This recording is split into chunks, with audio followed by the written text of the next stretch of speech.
In this lesson, we shall focus on the Mathematics Paper 1, Grade 11, June 2022 past exam.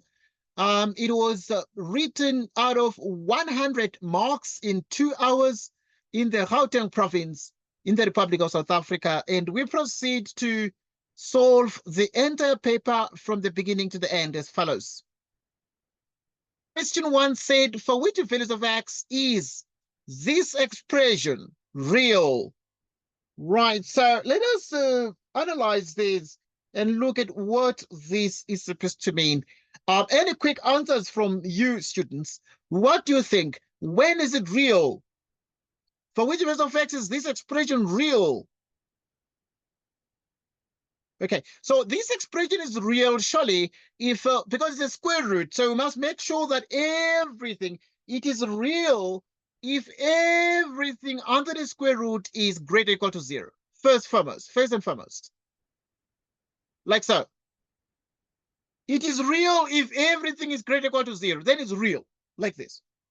Because everything must be greater or equal to 0. It's real.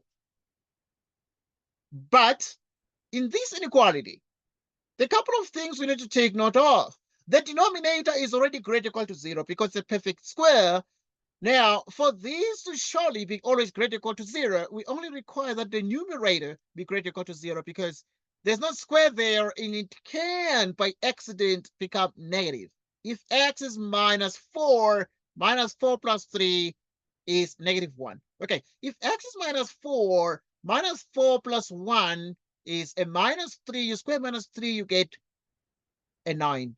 Plus 9. So, yeah, the denominator is always exactly that way. Okay, these just spring out because of my other recording from the previous lesson. I just was running. Okay, right. So now look at that and note therefore that for this to be greater or equal to, only the numerator must be greater than 0 or equal to 0, meaning x must be greater or equal to -3. First things first.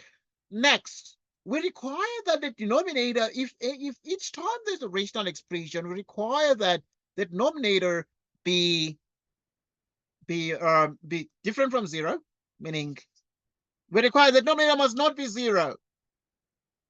X plus 1 squared must not be 0. Please, the denominator must not be 0. So what is the meaning of this? The denominator not being equal to 0.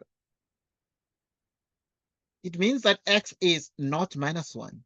Okay, because if ever x equals -1 here, you have -1 plus 1, which is 0. So x must not be equal to -1. So this is the answer to the question. X must be greater or equal to 3. Simultaneously, x must be exactly not equal to -1. And this is the answer. Where's the question? Where's the question? No question. We move forward. Right, 1.2.1, solve for x given this expression. So we're given x plus 4. We're given x minus 1 is equal to 0. Okay, what do we do here? We need to solve for x. What are the answers to this? X equals -4 or x equals 1. Okay, just going to talk to you a little bit. Okay, basic stuff.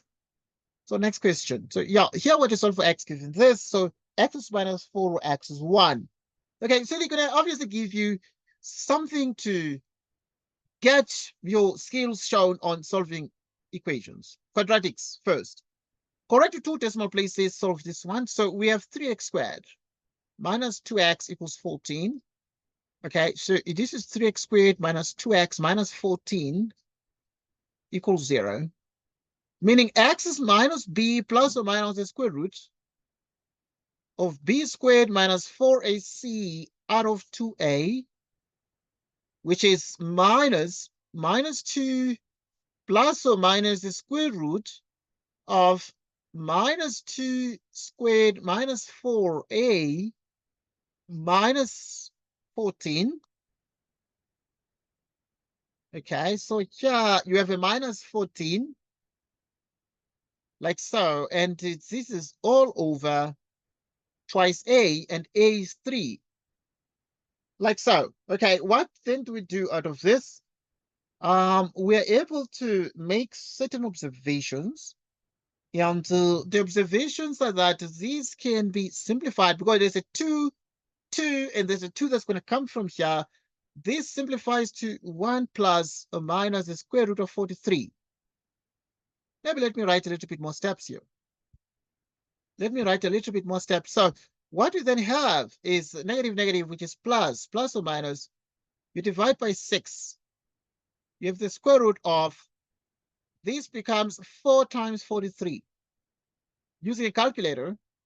And therefore, this is 2 plus or minus the square root of 4, square root of 43, divided by 6, which is 2 plus or minus the square root of 4, it's 2 square root of 43 out of 6. Okay, divide through by 2, 1 plus or minus square root of 43. Okay, square root of 43 out of 3. Okay, now pay attention because this is extremely important. This is extremely important. So it is actually plus or minus the square root of 43, which means that for x is 1 plus the square root of 43. Okay, yeah, out of 3, or x equals 1 minus 43. Yeah, so we need per topic in-depth analysis, Tando, to build you up. That is what is missing. Right, so that you can get the 100% in the exam. So 1 plus square root of 43 out of 3 is 2,52. Or x, 1 minus square root of 43 is actually minus 1,85. Using calculator. Okay, to 2 decimal places, these become the answers to this. Right, so obviously, see, the examiner said correct to 2 decimal places. So yeah, you have 2 decimal places rounding off here. Okay, good. And each one of these is in 3 significant figures. Okay, I'm going to spend time speaking about what you call, in science and mathematics, they are what you call figures we refer to as significant. So 3 significant figures. 3 significant figures. Okay, yeah, each of these. Okay, yeah, but we're not there yet. Significant figures, we're going to get there. Next point. Okay, let's look at 1.2.3. Now, let's solve. This one is the K method. So the K method is a very exciting one. So you lad. Okay, so yeah, first things first, in the way we actually solve these equations, we need x squared minus 2x equals 18 minus 45 over x squared minus 2x. Okay, what do? You let k be x squared minus 2x, so that wherever there is x squared minus 2x, you put k. Okay, you just put k. Wherever there is x squared minus 2x, you put k. You put k equals 18 minus 45 over k. Right, so at this point, you have this. And when you get to this, what then do you do? You consider the LCD, you consider all the denominators, and we only have basically denominator k here, which means we shall have k by k equals 18 by k minus 45. Okay, yeah, minus 45 over k. Right, so you shall have exactly that part. So over k, then we have k here.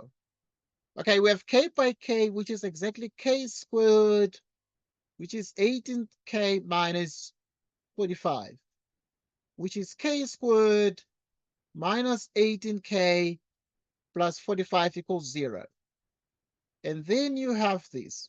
What are the factors of k squared? K and k. What are the factors of 45? That give minus 18. Those factors are exactly minus 15 together with minus 3, giving us k equals 15 or k equals 3. Right, so at this point, we're going to consider these in 2 different ways. So now we have k equals 15, but k is x squared minus 2x, so that we have x squared minus 2x is equal to k. Because these are k is 15, so you really can have x squared minus 2x equals 15. Right, you have x squared minus 2x minus 15 equals 0. x minus, okay, the factors of minus 15 that give minus 2 are actually minus 5 and 3. Minus 5 plus 3 equals 0, which means x is 5 for x is minus 3. Okay, x is 5 for x minus 3. Okay, pay attention to this and make sure you understand this. Okay, yeah, I need to engage you a little bit, but yeah, I know that it's basic stuff. Right, after having obtained this now, we proceed to look at the other case because there are two values of k. Right, so the other value of k is going to occur when k equals 3. And we have that k is this one. So k is x squared minus 2x, which means it's x squared minus 2x equals 3. And it is x squared minus 2x minus 3 equals 0, which means x minus 3, x plus 1 equals 0. And this means at this point, what you then have is that x equals, so this moves to this side here. So that means that x is 3 or x is actually a minus 1. X is then minus 1. So pay particular attention to this. Please let me know if you have a question, but I know this is very, very easy. Okay, what was the question here? The question was to solve for x. Okay, have we solved for x? Yes, we have. Okay, what are the values of x? There are 4 values of x. X is 5, or x is minus 3, or x is actually minus 3, or rather positive 3, or x is 1. Okay, minus 1. Right, so minus 3 or minus 1, 5 or minus 3. Okay, yeah. So we use what we call the K method. The K method to solve for x here by letting K be what is popular, x squared minus 2x. It was the most popular, and we made it K and we solved for x. The next point, it's 11.2.4. Right, so to solve this particular one here, it involves a radical. And to solve equations involving radicals, what we do is we square both sides of the equation. Okay, I'm revising paper 1 because that is what is coming for most people. Okay, right, so first then we have minus x minus 1. And to solve, okay, because it's a big square root that is like the umbrella of everything on the left-hand side of the equation. So what we do is we square both sides of the equation. So we have exactly 5 minus x square root. We square the left and we square the right, so that we have 5 minus x. If you square minus x, you have x squared.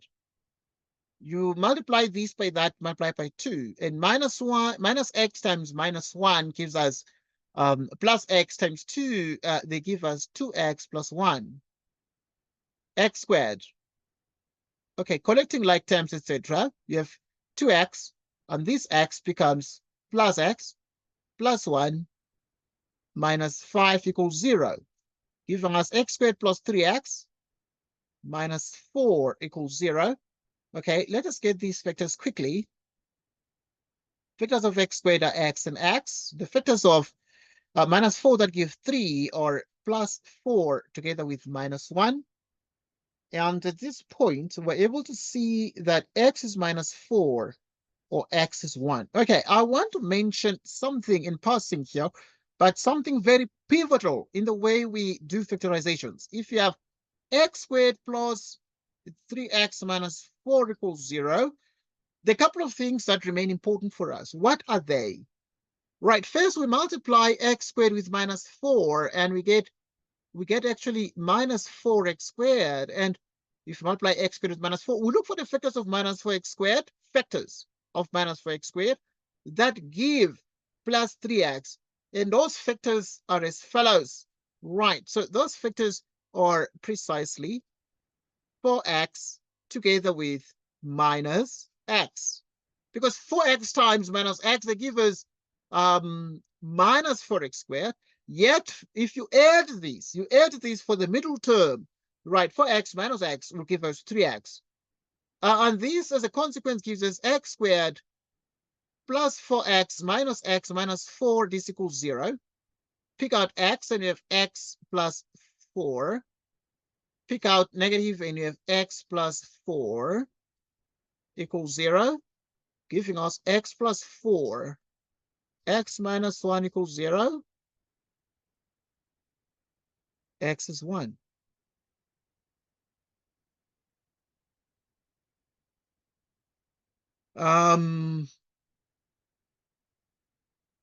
Right. So, okay. Yeah, I was just showing a different way to factorize this. Okay, because here I just factorized straight away, but here I just used the breakdown. So we broke down the 3x to this. Okay, it's called breakdown, breaking a number down.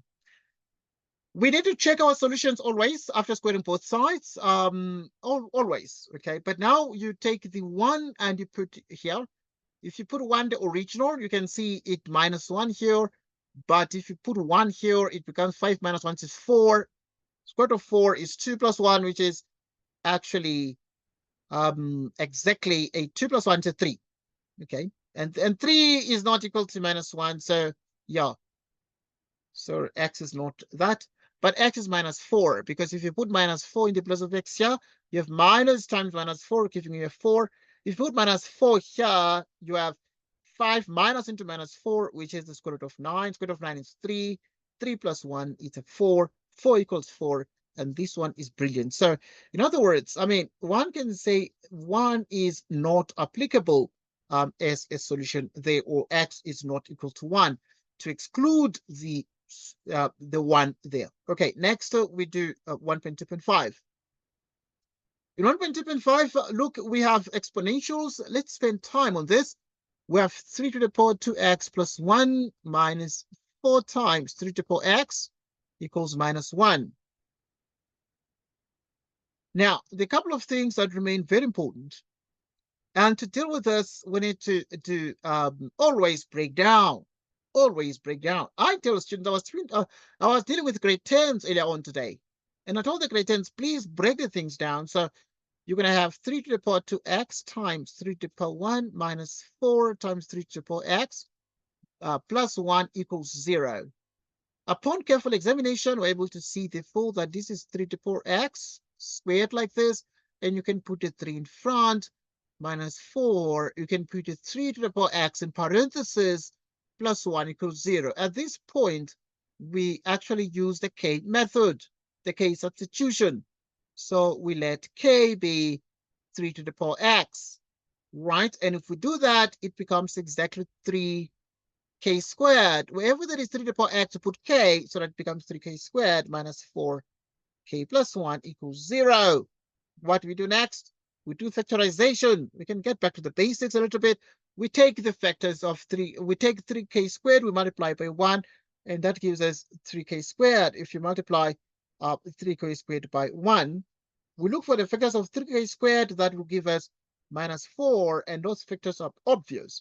They are actually minus 3k together with minus k, because if you multiply minus 3k minus k, they give us 3k squared. Yet minus 3k minus k gives us minus 4k. We have 3k squared minus 3k minus k, right? Plus 1 equals 0. We have 3k, which is k minus 1 minus k minus 1 equals 0. Okay, we took out the highest common factor from the first two terms. And therefore, you have k minus 1, and you have 3k minus 1 equals 0, which means that k equals 1 or k equals 1/3. K equals 1 or k equals 1/3. Now, what do we do next? So which means, therefore, at this point, you have that k is 3 to the power x. Right, so if k equals 3 to the power x, you can just do it here. Right, k equals 3 to the power x. Right, so if k is 3 to the power x, I mean, we are having the 3 to the power x together with the substitutions. For instance, values of k equals 1. So which means therefore you would have the substitution there. Okay, so case 1. So you put 1 equals 3 to the power x. 3 to the power 0 is 3 to the power x. Okay, because 1 is 3 to the power 0. And therefore, if the bases are the same, both 3, you equate the exponents, meaning x equals 0. You equate the indices, in other words. Okay, but you also simultaneously have k equals 1/3. Right, we have k equals 3 to the power x, but k equals 1/3, which means that 1/3 equals 3 to the power x, which is 3 to the power minus x is 3 to the power x. But when the bases are the same, you equate the exponents, which means x is minus 1. Okay, so yeah, what are the answers to this question? There are two values of x to this question. What are they? They are namely the following values of x. We have x equals 0 together with x equals minus 1. There are two values of x to this particular problem. We have solved for x here step by step, and we are done. We proceed to solve the next problem as follows. Right, so we have the following here.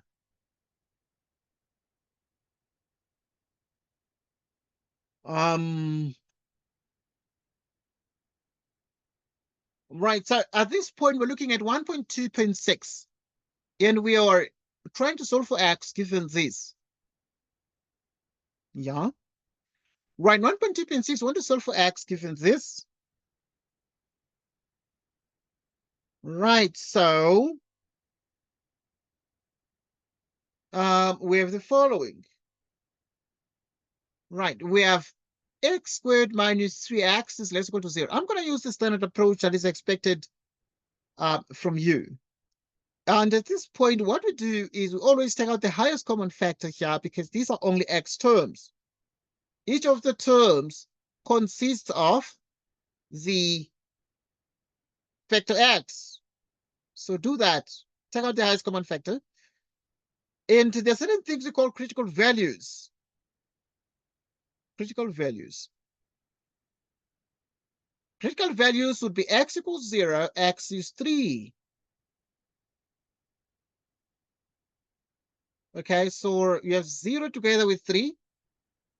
Right, now what we're dealing with the part where the quadratic itself is less or equal to 0. The minute somebody tells you the quadratic here is less or equal to 0, it means that if this is the x-axis, it is certainly, we're looking for where it's negative. So it is negative below and it is obviously positive above. At this point, if we're looking for less or equal to 0, it is equal to 0 here, and it is less than 0 in the middle here. And therefore, that means that x itself, it lies between 0 and 3. Right? So if x lies between 0 and 3, you have inclusion of the endpoints because this is less or equal to 0. And this is the solution to this particular problem here. We have solved part A, 1.2.6, part A, and we are done. Next problem. Right, in 1.2.6 part B, if f of x equals x squared minus right, so we continue. We continue. Right. Right.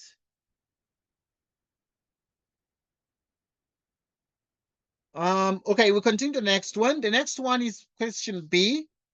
And question B is rather a very, very exciting question, and it's very, very straightforward. So yeah, we're gonna have the following attempt. We're gonna have the following attempt. Right. We're gonna have the following attempt. Yeah, we're trying the question there.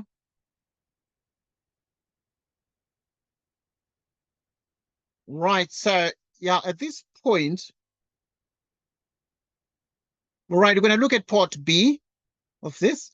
Right, if f of x is this quadratic function, it is this parabola. It is this parabola. Write down the values of x for which the parabola translated. But you see, it is f of x here, but here x is replaced by x minus 3, which is actually a translation of the parabola by 3 units right, or 3 units to the right. Okay, if it's 3 units to the right, then we have the following. Now, the couple of things, obviously, that remain very, very key here for us to take into account. We actually need to first ascertain the fact that we need to deal with the fact that this one has already been solved. Okay, we dealt with the part where, so we know that f of x is equal to x squared minus 3x. We have already looked at the part where this one is less or equal to 0. And the solutions here that we got are these ones here. So the x between 0 and 3 inclusive. X between 0 and 3 inclusive. Now, let's look at what happens here.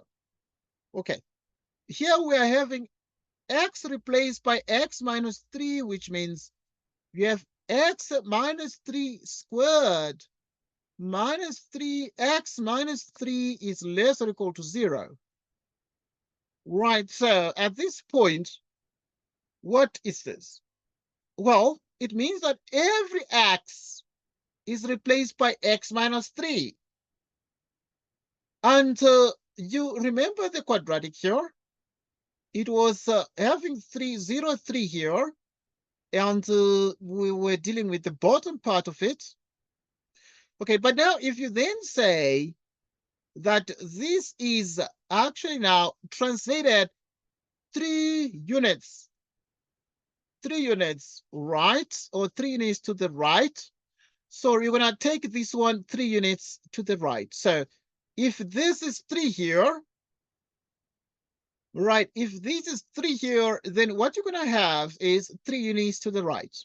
Right, so it's going to be a 6 here, 3 units to the right. We're going to move 3 units again, 6. This was 0, so it's going to be like a 3. And then the new graph is going to be the green graph. So I'm going to sketch the green one. Green one, like so. Okay, so it's going to be cutting at 3 here. It's going to be cutting at 6 there. Okay, something of that sort. And therefore, what are the answers to this question? No matter what you do, this is brilliant stuff. And we're able to see, therefore, that the answer to this would be x between 3 and 6. X between 3 and 6. X between 3 and 6. The many ways, yeah, because of the transformation that we are seeing there. There are many ways to do this question, but you're analyzing this in terms of a translation.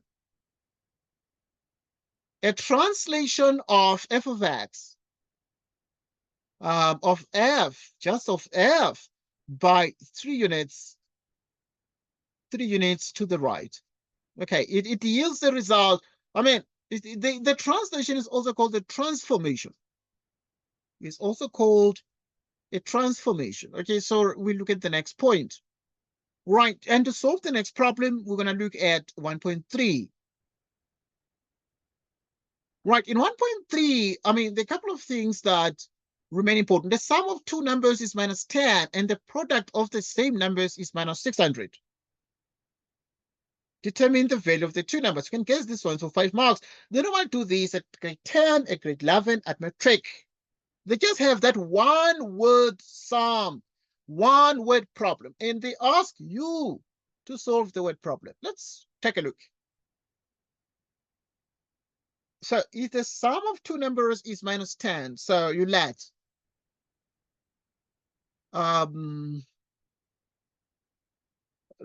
x and y be the numbers, be the two numbers.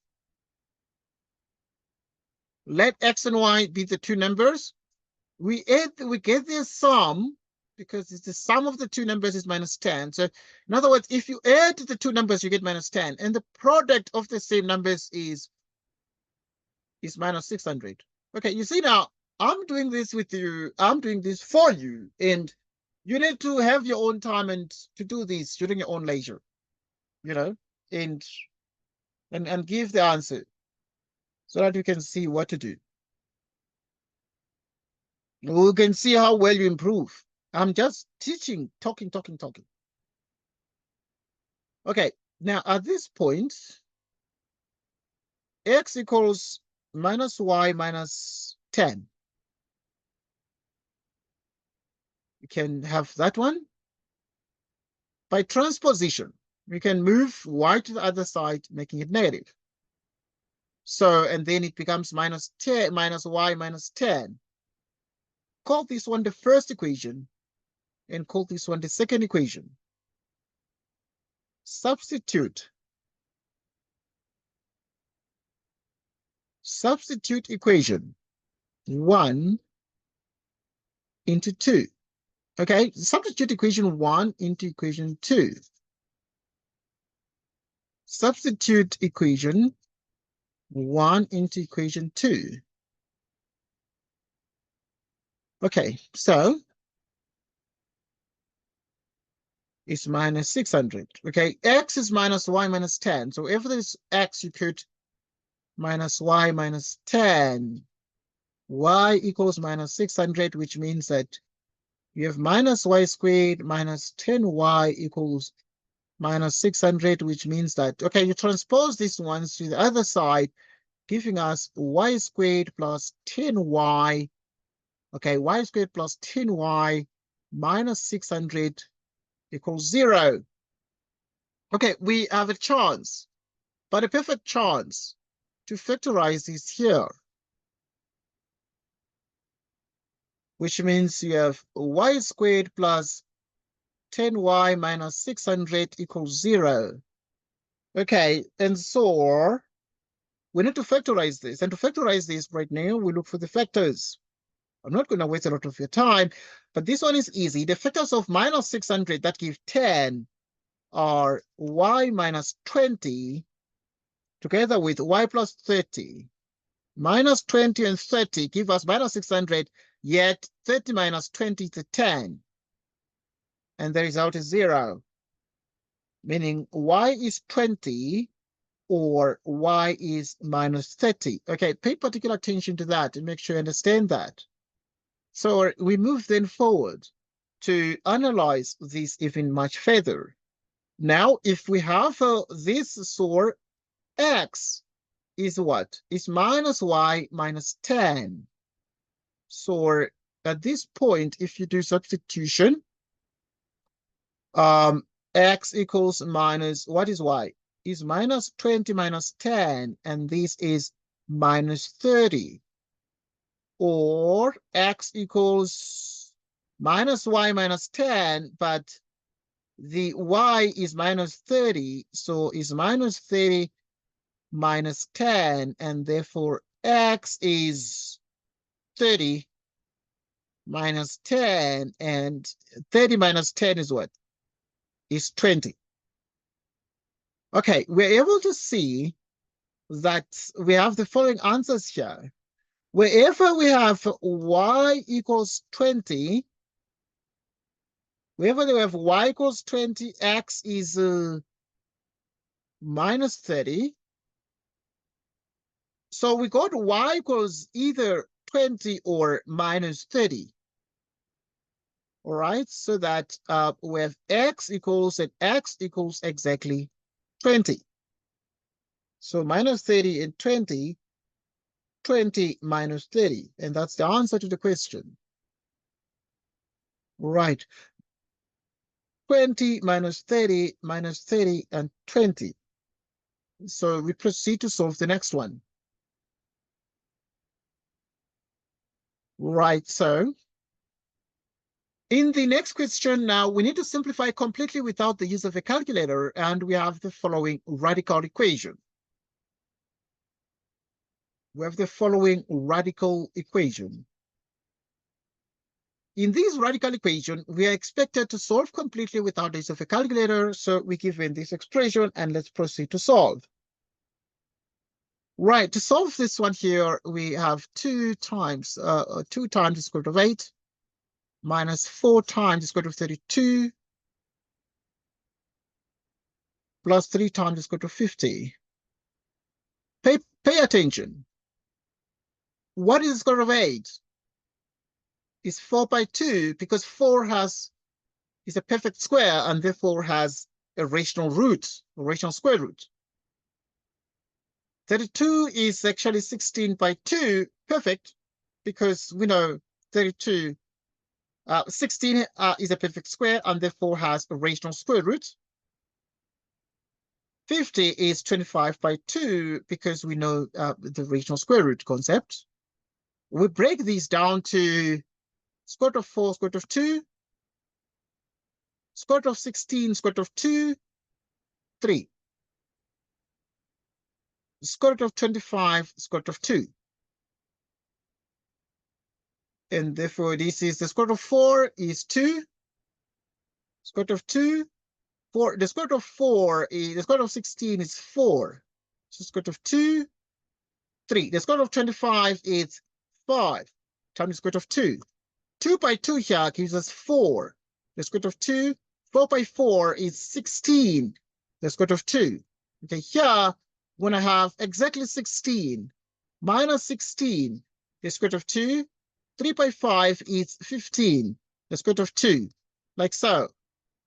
And therefore here you have 4 minus 16, which is a minus 12, plus 15, which is actually a 3, the square root of 2. And that's the answer. And that's the answer. And we've been able to simplify completely without the use of a calculator. And this is the answer here. And we're done. Okay, we move on to the next question. The next question involves indices and exponents with negative indices, etc. Let's proceed to check that on that part of the question paper written in June 2022. Right, if you look at the 2.1.2, you have 3 to the power minus 1/2. That is the question. The square root of 12. And then we have the cube root. The cube root of open bracket 3 times the square root of 3. Like this, close bracket. Okay, what do we do here at this point? We have 3 to the minus 1/2, like that. Now we are dealing with what is actually happening here. And the couple of things we surely can do at this particular point. And it appears now we have a tug of war on ideas and expressions, because this is to a negative power, 3 to the power minus 1/2. What about 12? 2 squared times 3 to the power 1/2. This one is 3 times 3 to the power 1/2, 1 out of 3. Okay, because this one is a cube root. Can write like that. Getting 3 to the power minus 1/2. So this one is 2 to the 2. Okay, we're smart. So this one is going to be 2 to that. Let me just write that step. It's a trivial step, but we can write like this. Plus 3 to the 1/3, 3 to the 1/2, 1/3. Okay, using the law of exponents, ab to the nth power is a to the nth power b to the nth power. This becomes 3 to the minus 1/2. 2 cancels 2, giving us 2 to the power 1. 3 to the power 1/2 plus 3 to the power 1/3 times 3 to the power, this one here. What is this? What is this? This is 3 to the power 1/6. Okay, because 2 times 3 is 6. 1 by 1 is 1. Right, at this point, you multiply straight away. And if you do that, you have 2 to the power 1, 3 to the power. So if you multiply here, you add the exponents. So it's going to be 1/2 minus that. And then you have 3 to the power. Okay, obviously here you have the bases are the same here. If the bases are the same, you add the exponents. You have 1/3, 1/6 minus 1/2. 1/3, 1/6 minus 1/2. Okay, we continue. So this is 2 to the power 1,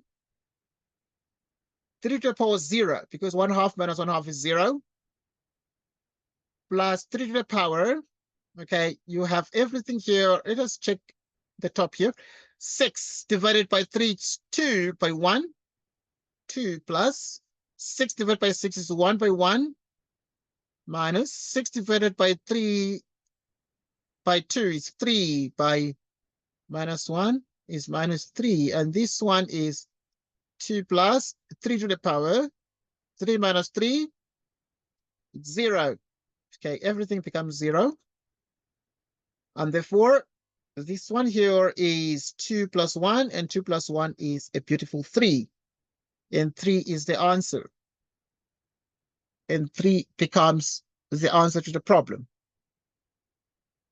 And 3 becomes the answer to the problem. So we look at the next question. We look at the next question. So the next question is as follows. The next question is as follows. Right, you're looking at 2.1.3. Right, in 2.1.3 now, we need to simplify this one here. And this one is a very, very nice and easy question to simplify. Let us take a look and simplify this. So the first question is 5, or the question is, first and foremost, it is 5 to the power 2006. 5 to the power 2004 plus 24, all divided by 5 to the power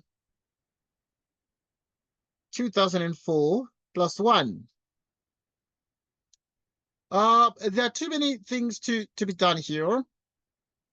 And one of the easiest things we can do is to take out 5 to the power 2004, open bracket. 5 to the power 2 minus 1 plus 24, all divided by 5 to the power 2004 plus 1. Okay, this is exactly the same as what? Right, so 5 to the power 2004. This is 5 squared minus 1, which is 25 minus 1, 24. Plus 24 all over 5 to the power 2004 plus 1. Okay, 24 is a common factor. 5 to the power 2004 plus 1. All divided by 5 to the power 2004 plus 1. Okay, so we are looking at this part here. So these cancels, and the answer is clearly a 24. And the answer is clearly equal to 24. And we have seen before that 24 is the answer to the question. All right, look very carefully at what we've done and how we simplify this problem, but very, very straightforward. It would be interesting to try these questions during your own leisure. I'm going to post this on the WhatsApp group, and you can spend time to practice this step by step and see how well you can perform and how well you can be able to solve these problems. Next, we solve the next question. Right, so in 2.2, then we have 2.2.1. You need to write x squared in terms of x. need to write x squared in terms of x. Then to write x squared in terms of x, we have the following. Right, first things first, we know that we've been given so we're looking at 2.2.1, we've been given x equals the big square root. 6 plus another square root. 6 plus another square root. 6 plus another square root. 6 and so on. So what we do, we take this because of the square roots. So we're going to square on the left. And also, we're going to proceed to take the square root here, the square root here, the square root here, the square root here, and so on. And we square both sides. And if you square both sides, then you have x squared is equal to, this square is going to remove the topmost square root, leaving this like an umbrella, and the umbrella is gone. And now you have the inside open and exposed. So you have 6 plus. You have 6 plus the square root of 6 plus the square root of 6 plus the square root of 6. And this is going on. Okay. Now you know that the square root of 6 plus the square root of 6 plus the square root of 6 equals x, and therefore this is x squared equals 6 plus x. So write x squared in terms of x. So this is actually x squared equals 6 plus x, and that's therefore the answer to 2.2.1. Take your time to think of this, try to internalize this and make sure you understand. Because the next question is just like the first, and it requires us to solve for x. Now in 2.2.2, hence determine the value of x. We want to determine the value of x in this case. And to determine the value of x, we have the following. Right, so to determine the value of x, we have actually x squared equals 6 plus x. And when to determine the value of x for 4 marks, we need to solve for x.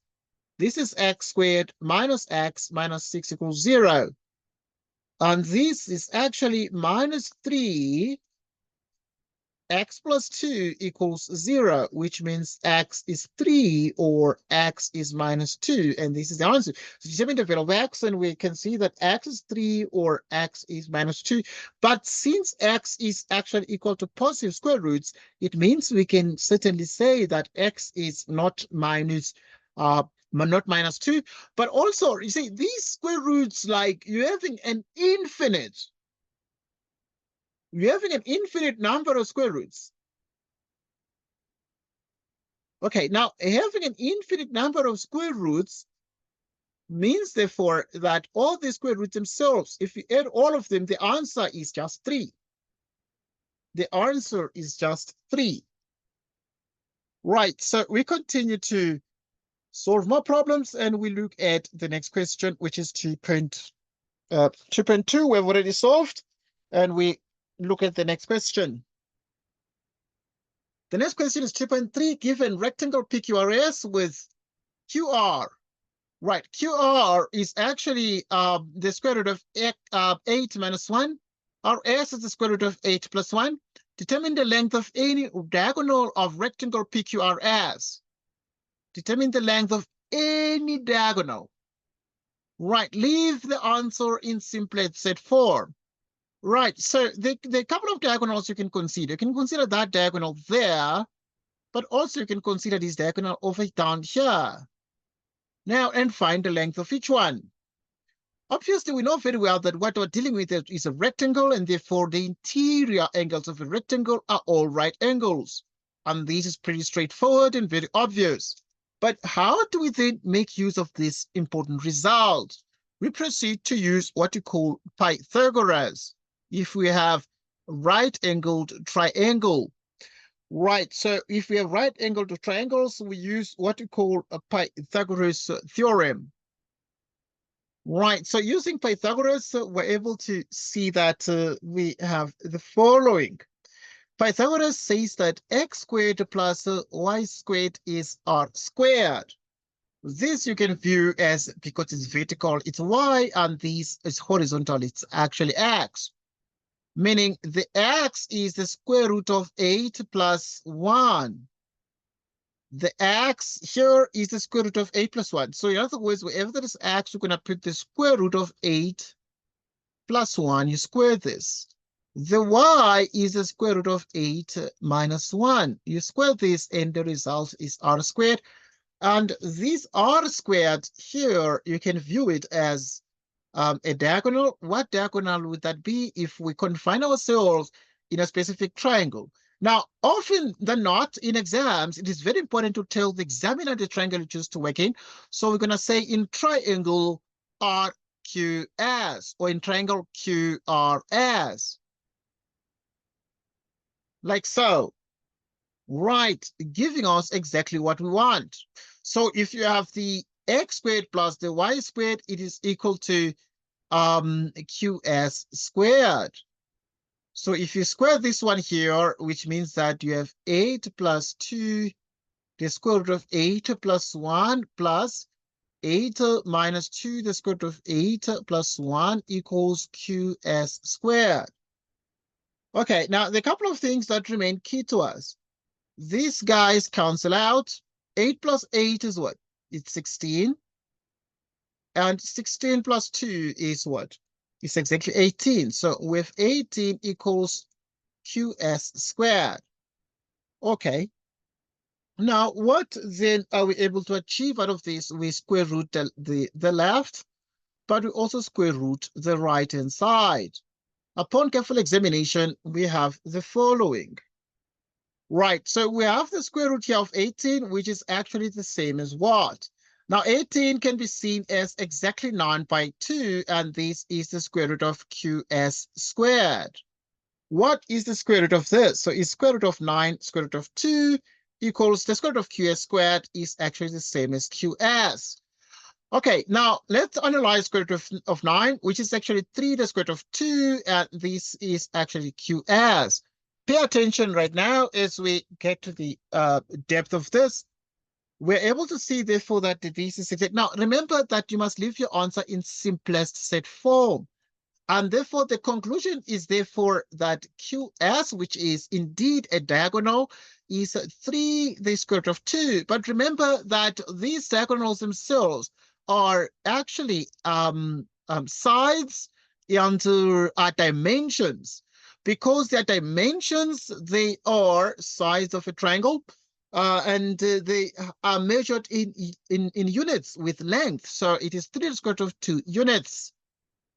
3 to the square root of 2 units. So, I mean, leave your answer in simplest set form. Any diagonal, we found the diagonal QS, but obviously the diagonals of a rectangle are equal to each other. So this one is 3 to the square root of 2, but the other one is also 3 to the square root of 2. So these diagonals are of equal length each. We're done.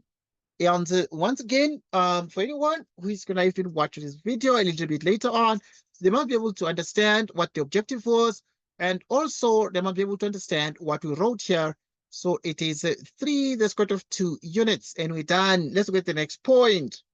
Right, in the next question, we want to deal with the number patterns. Let's deal with number patterns. Right, now the first 4 terms of a quadratic number pattern are -7, 0, 9, and 20. We're interested in solving these step by step. Let's proceed to solve this one. Determine a formula to represent the general term of the pattern. All right, we are interested in a formula to represent the general term of the pattern. Now, a formula is always very, very palatable for us, and we spend some time to analyze that. Take note of the fact that we're answering question 3.1.1 at the moment. Right, we're going to start with the number pattern, actually -7, 0, 9, and 20, and so on. And we're going to actually now be in a position to say 0 minus into minus that, which is 7. 9 minus 0 is a 9. 20 minus 9 is actually 11. You have these two. 9 minus 7, it's 2. 11 minus 9 is 2. Right, so you have 2a equals 2. And then you have 3a plus b equals this. You have a plus b plus c equals this. Okay. Now, always to find a formula, we do this with our number patterns. Now, we have actually the fact that our 2a equals 2. You divide the left by 2, the right by 2, which means a equals 1. Now, and what else do we have? We have that 3a plus b equals 7, and we have 3a is 1 plus b equals 7, which means b is 7 minus 3, which means it is actually 4. We have got b equals 4.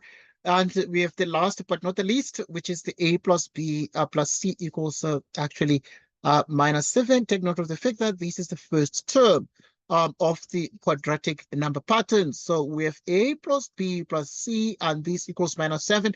Always when dealing with quadratic number patterns, this procedure is the same. Take note of how we realize the second differences in the pattern, right? So we have the second differences here, and here we have what you call the first. We have the first differences. And look at how we handle these differences, but also look at how we handle the first term of the quadratic number pattern. A plus b plus c equals minus 7. What is our a? Our a is clearly 1. We got it here. Right, and our b is equal to 4 plus c equals minus 7. We want to solve for c, which means c is minus 7 minus 5, and this is minus 12. To get the general formula, we need a formula. We use the formula t subscript n equals an squared plus bn plus c, and this means that tn equals, what is our a? A is 1. Which means it's n squared. Our b is 4n. Our c is minus 12. Our c is c is minus 12, and therefore this is the formula. It is n squared plus 4n minus 12. Take note of that. The answer, we have the answer there. Okay, right. We proceed right now to answer the next question. Which term of the pattern has a value of 128? We look at that one. Right, at this point, we know very well that this is actually equal to n squared plus 4n minus 12. Which term of the pattern has a value of that? So there's a specific term that is 128, but we know that the general term, the formula, is n squared plus 4n minus 12, which is n squared plus 4n minus 12 equals 128, which means n squared plus 4n minus 140 equals 0, which means you have n minus 10, can factorize this, and then n plus 14. I'm not wasting lots of time with the factorization part. Upon careful examination, we're able to see that n is going to be exactly 10 here, or n is equal to minus 14. But obviously, because which term we're dealing with, the number of terms, we can clearly see that the number of terms cannot be negative. So the number of terms is only 10. And therefore, which term of the pattern is the value 128? It is the 10th term of the pattern. The next point. Right, so we look at 3.1.3, determine between which successive terms in the quadratic number pattern will the first difference be 599. So now if you have to determine between which successive terms in the quadratic number pattern will the first difference be 599. So now look, you are dealing with which successive terms in the quadratic number pattern will have the first difference be this.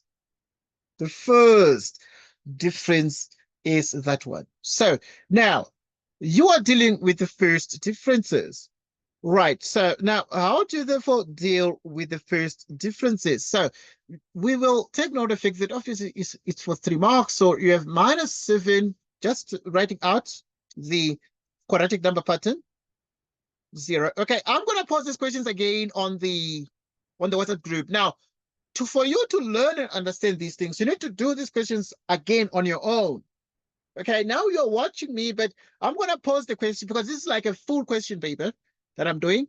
So I'm going to pause this question paper there. You need to go through it. The answers are on the videos. Most of the questions I sent there on the WhatsApp group, I've already solved them on the videos, and you just need to watch the videos again to see what needs to be done. Okay, only a few questions have not been solved. So yeah, you need to take the questions on the group and solve. Right, so but now these questions are determined between which successive terms in the quadratic number pattern will have the first difference. Okay, let's deal with the first differences. Just the first differences. Right, obviously we're going to deal with multiple of them, but we have the following here. Right, so if you're dealing with the first differences, we have this minus that, which is actually 7, 9 minus 0, it's a 9, 20 minus 9, it's exactly 11. These are the first differences, but these first differences themselves form an arithmetic because 9 minus 7, it's 2, 11 minus 9, it's 2. Right, so this becomes an arithmetic with the common difference to an arithmetic progression. Right, meaning, therefore, with an arithmetic progression, I want to write something here, arithmetic progression. Right, so dealing with what we call an AP, and this AP is an arithmetic progression. Okay, now take a look at the arithmetic progression and think. The general formula for the arithmetic progression is a plus n minus 1 times the common difference. Tn equals, what is the first term? We're dealing with the arithmetic, and therefore the first one is 7. N minus the constant difference, or the common difference, is a 2. Tn, therefore, is 7 plus 2n minus 2, and this is Tn equals 2n plus 5, like this. Okay. Now, with this then in mind, we continue to analyze this, but pay particular attention to this as a grade 11 child. But dealing with quadratic number patterns is it's standard procedure, so this does not change in any way substantially or in any shape or form. Which term, so determine between which successive terms in the quadratic number pattern will have the first difference be this, the first difference. Okay, this is the formula for the first differences. The first differences have the formula twice n plus 5. But you see, we think about this, and we are then saying here, our Tn is equal to 2n plus 5, and this difference is 599. Which means Tn is 599 minus 5, which means 599 minus 5 is what? Is 594. Okay. And then 594, you take 2n, you divide the left by 2. 594, you divide both left and right by 2, meaning n is 594 divided by 2, which is 297. So now it means this difference will be between term number 297 and term number 298. So we then say that this difference, so it's the answer to question 3. So this, to question 3.1.3, this difference, right? So what is the term n equals 297 mean? What does it mean? It means this difference will be between term number 297 and 298. Okay, this difference will be between term number 297 and 298. Okay, now, I mean, there's something you need to consider here.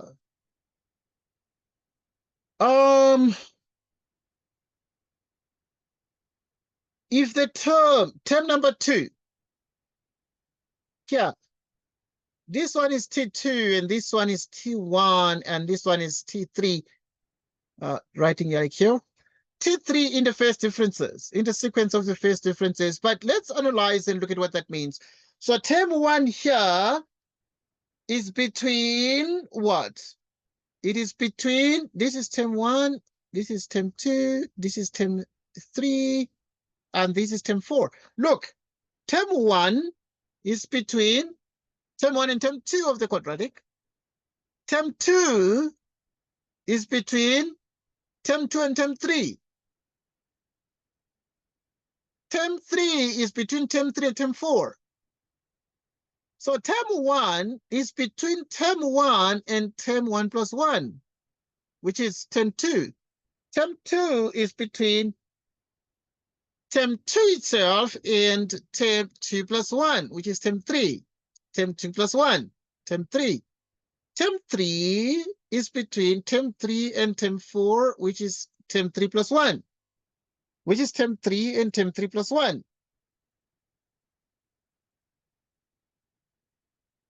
Okay, now this is something that is very important, which is something that is very, very important to this pattern, even at metric. These things are there at grade 11, they're there at metric. So, yeah, you need to, but now this question was set for the grade 11 learners. So, yeah, so if you get n equals 297, it means what? It means this term, if this one is to do with the arithmetic progression of the phase differences, if you get term number 3, term number 3 is between T3 and T4. So if you get 297, this difference will be between term number 297 and 298, like we can see here. Okay. Because they said determine between which successive terms in the quadratic number pattern would the first difference be this. Okay, so now we're dealing with the first differences, and now there's a first difference that is 599. So since n is 297, it will therefore be between 297 and 298, between term number 297 and term number 298. Hope you understand that. Next point. I want us to consider the next question. Given the quadratic number pattern 5, 12, 29, 56, write down the next term of the pattern. Write down the next term of the pattern. Given the quadratic number pattern 5, 12, 29, 56, write down the next term of the pattern. Right, what is the next term? Remember, it's a quadratic number pattern. So now to write this one, there are a couple of things you need to obviously take into account. You need to note that we're dealing with the differences here, and if you say 12 minus 5, you get a 7. 29 minus 12, you get exactly a 17. And therefore, if you subtract these two, what do you get? You have a 56. And if you have a 56 and you subtract a 29, what do you get? Right, so if you have 56 minus 29, you have actually 27. And you subtract here, you get the differences here. You have 17 minus 7, you have a 10. 27 minus 17, you have a 10. Okay, obviously showing that it's quadratic because the second differences themselves are constant, all 10. Now, you need to write down the next term, and the next term can be written with so much ease and simplicity. These will always be 10 all the time. So now you add 10 plus 17, you get 27. 27 plus 10, you get 37. Right? So then now to get this one, you said 12 plus 17, you get that one. 27 plus 29, you get that one. 37 plus 56. Right, so what is 37 plus 56? Or 56 plus 37? Right, so you add 50 and 30, you get 80, and you have 6 and 7, it becomes 13, and that is 93. So yeah, just say write down the next term of the pattern. It's actually 93 there. It's 93. It's 93. Now we continue to solve more problems. And you look at the next question as we solve the simple step. We look at 3.2.2. Show that the first differences of this pattern will always be odd values. Show that the first differences of this pattern will always be odd values. So let's check that one. Okay, in 3.2.2, well, it will always be odd values. But now the first differences. So now we must deal with the first differences like we've done before. So we deal with 5, 12, 29, 56. And you have this one here, which is a 7, which is 12 minus 5. And we have 29 minus 12, which is a 17. And here we got a 37. Okay. And 17 minus 7 gives us a 10. 37 minus 17 gives us also a 10. Excuse. Okay, there is a small little error here. This one must be 27, 17, 27. Right, 17, 27. Like so. Okay, so now if you have 17 minus 7, get a 10. 27 minus 17, get a 10 as well. Okay, good. We get a 10, 10. Take note of that. Okay, now let us pay attention to this and analyze this. Because the examiner is saying show that the first differences of this pattern will always be odd values. So these first differences, you can see the first differences. These are the first differences. All right, so the first differences, you can also write first differences. Okay, first differences. Now I want us to, to analyze this. First differences. This one gives us second differences. Okay, now your second differences, first differences.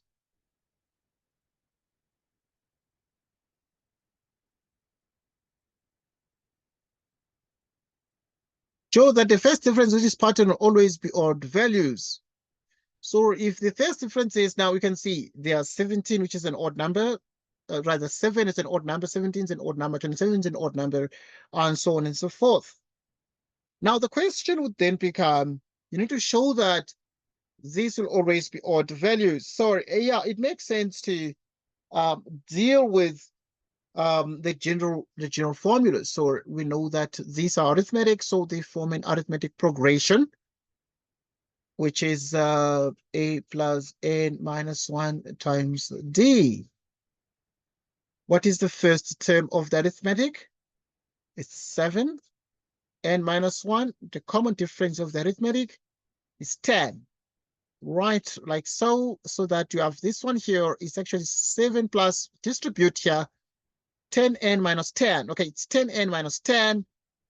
10n equals t sub n equals exactly 10n. Okay, so yeah, this one is t sub n.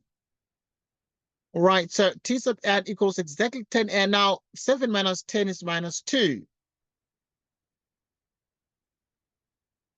Okay, this, no, is minus 3.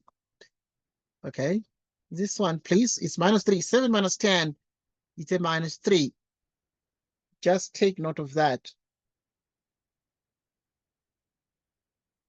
Okay, so that in the end, then Tn equals 10n minus 2 minus 1. Okay.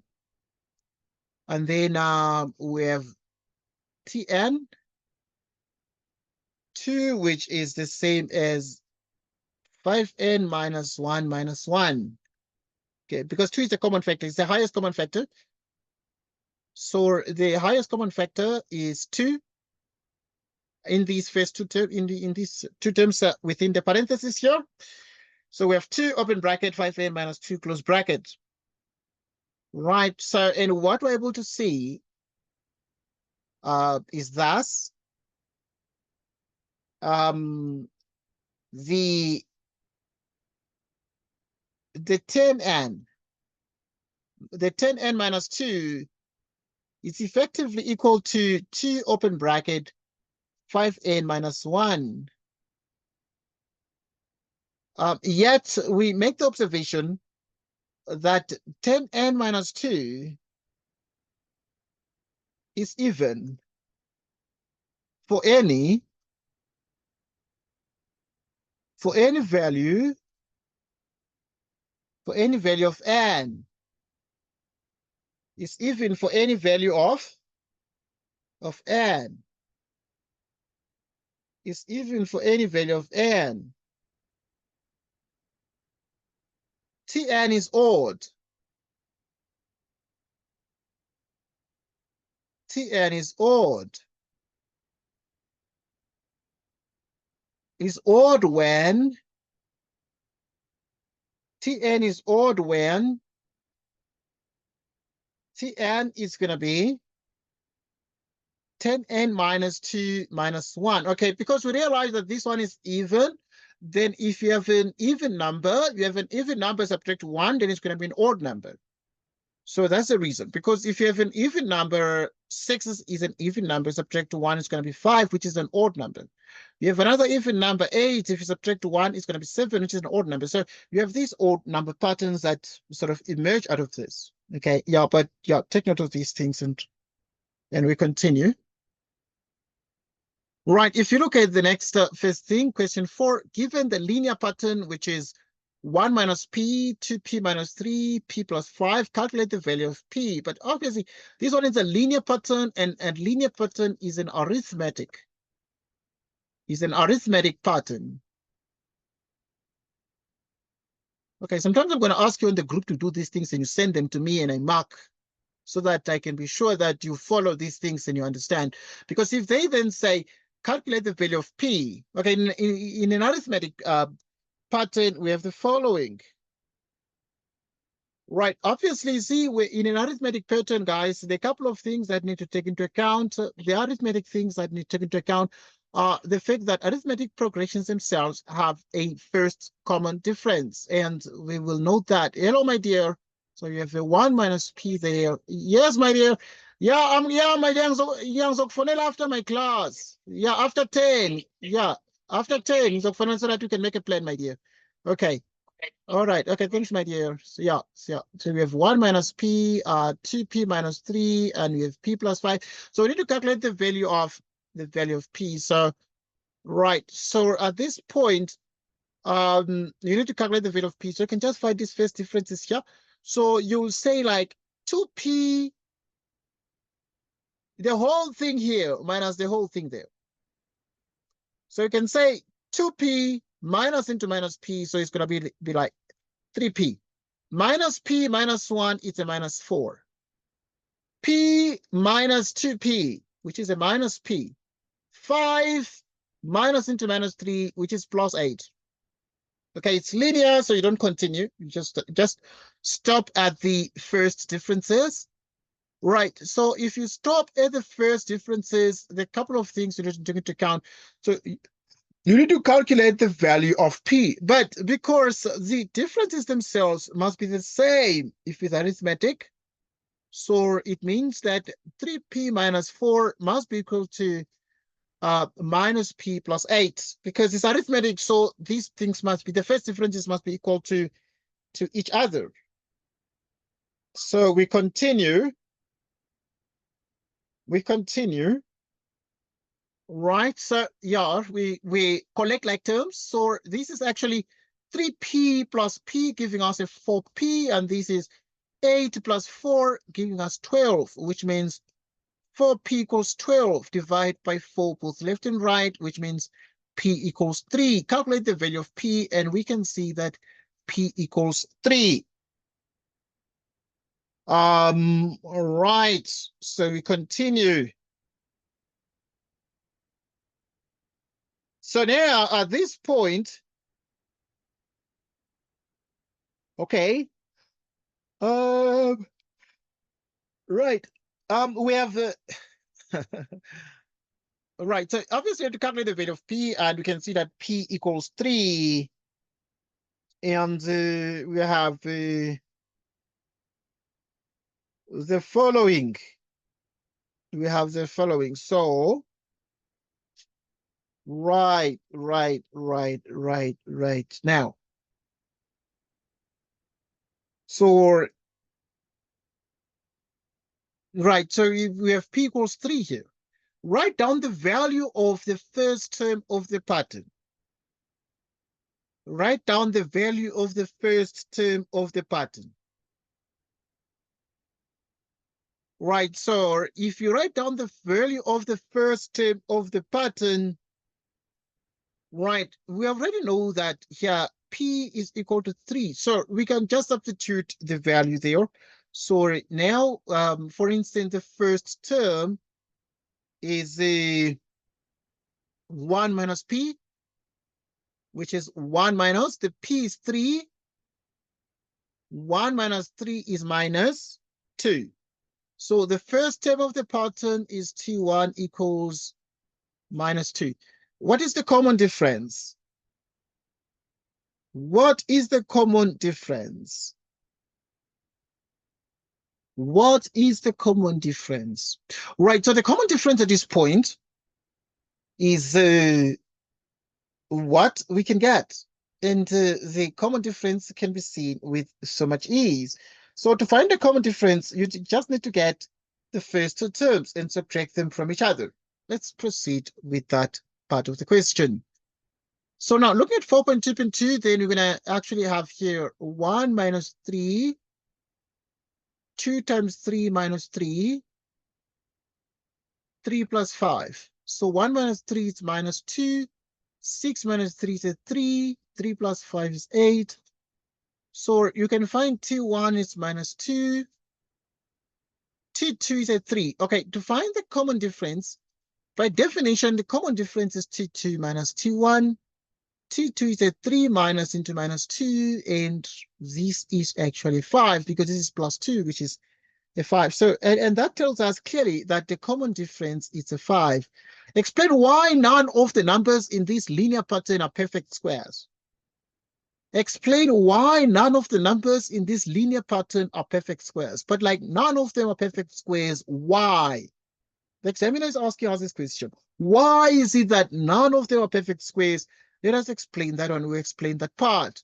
So to take our 4.3 now, let us look at the original pattern. 1 minus p, 2p minus 3, p plus 5, and so forth.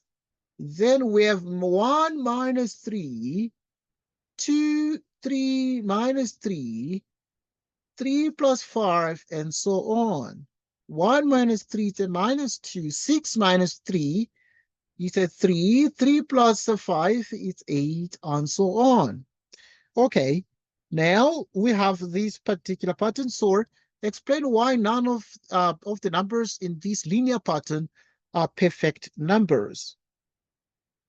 Right, so all, this is the explanation. So we're able to see that all, right, all the terms. Right, so we say that all the terms except T1 and in either a 3 or an 8. Okay, all the terms end in 3 or an 8. Now, I want us to observe something, that at this point, you can even extend the pattern because this is minus 3, then it becomes minus 2, then becomes a 3, meaning 5 was added. You add 5, 5 plus 3, you get 8. You add 5, you get 13. You add 5, you get 18. You can add 5, you get 23. So all terms except T1, except the first one, end in either a 3 or an 8. Right, a 3 or 8. 3 or 8. Okay. While perfect numbers,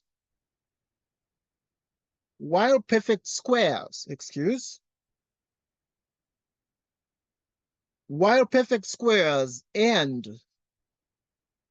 in 0,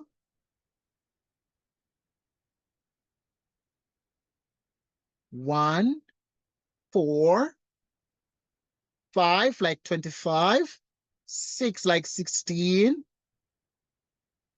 9 like the number 9, which is 3 squared. So yeah, these are perfect squares. They end in this. And that is the reason. So perfect squares end in this, but these numbers end in either 3, 8, 3, 8, 3. So that is why that is the expression to justify why none of the numbers in this linear pattern are perfect squares. Let's look at the next problem. Right, so we continue to look at the graphs and functions as they form part of the curriculum, but also the graphs and functions themselves are very important, integral part of the grade 11 curriculum. So this grade 11 curriculum is very, very important curriculum. Now, the graphs of f of x equals ax squared plus bx plus c, a not 0, and g of x equals 6x plus k are drawn below. Here are the graphs. Point D with the coordinates 1 minus 8 is a common point on f and g. So point D is a common point on f and g. F intersects the x-axis at minus 3 and 0, right, and 2 and 0. Right, G intercepts the graphs of F at D only. Okay, the point of intersection is D only. You can see that. For which values of X, values of X is the F function. In other words, the parabola less or equal to 0. So now you're able to see that it is less when it is negative here, it is positive there. So it is positive here and it is positive there, and it is sort of negative in the middle, right? So for the values of x is negative or 0, so it is equal to 0 here, and it is negative all the way down here. So we're able to see clearly, therefore, that it is between -3 and 2.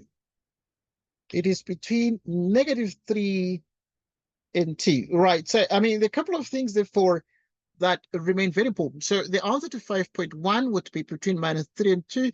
That is when this is greater or equal to 0, less or equal to 0, excuse me. But we can also investigate where we're interested in parts where this is greater or equal to 0. The greater or equal to 0 parts, for instance, would be when x is less or equal to -3, or x is bigger or equal to 2. X be equal to 2, it is greater than 0 over there. Okay, so we continue to analyze the next question. We look at 5.2. Right, in 5.2, we need to determine the values of A, B, and C. Right, so we need to find the values of A, B, and C. Very, very straightforward, but with a chance to learn a new formula, I'm here to spend a bit more considerable amount of time on quadratic functions and graphs and functions from the basics to the top. But I want to spend time on graphs alone. I'm going to dedicate days and days to do graphs. Only graphs, to make sure you master this. But as a formula we use when we're given the x-intercepts and we need to find the equation. Okay, they can ask you this one time tomorrow.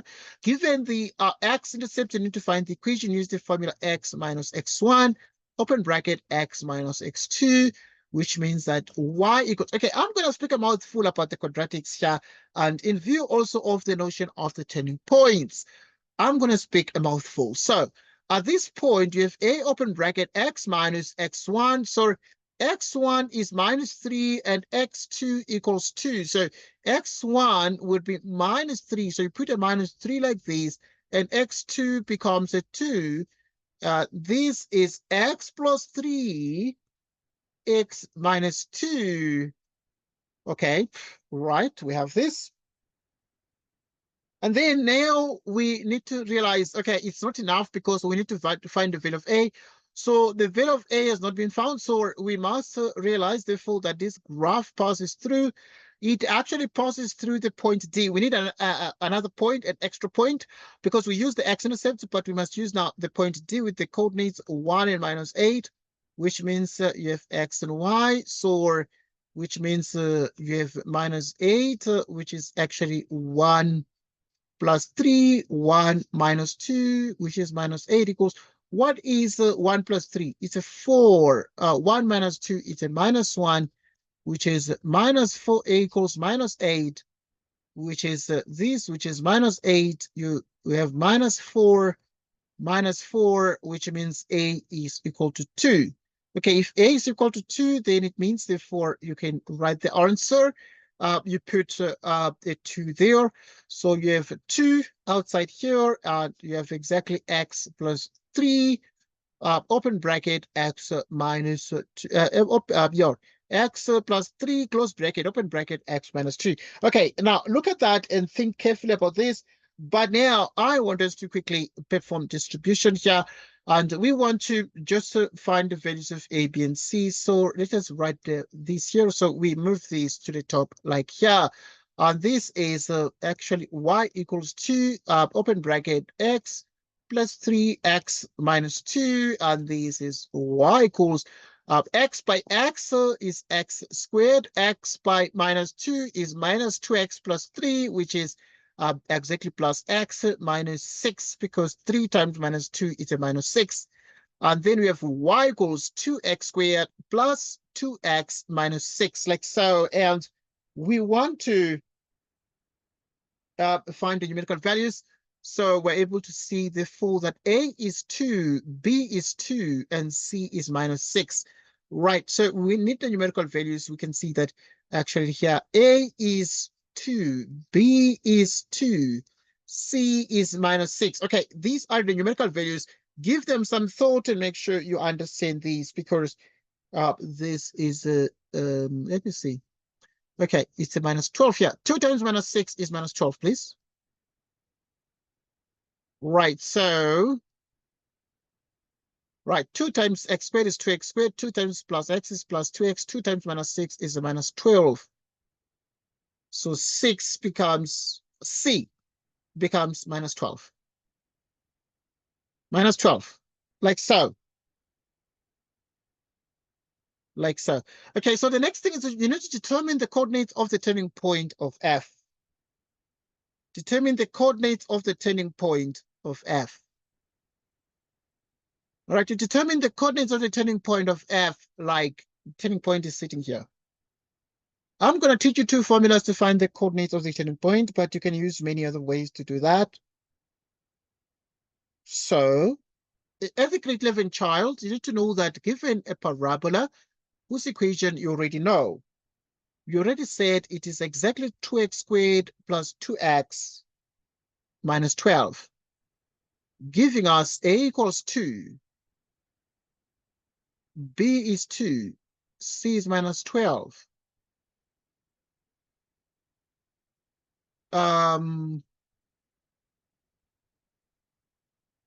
Two cancels, giving us 1/2,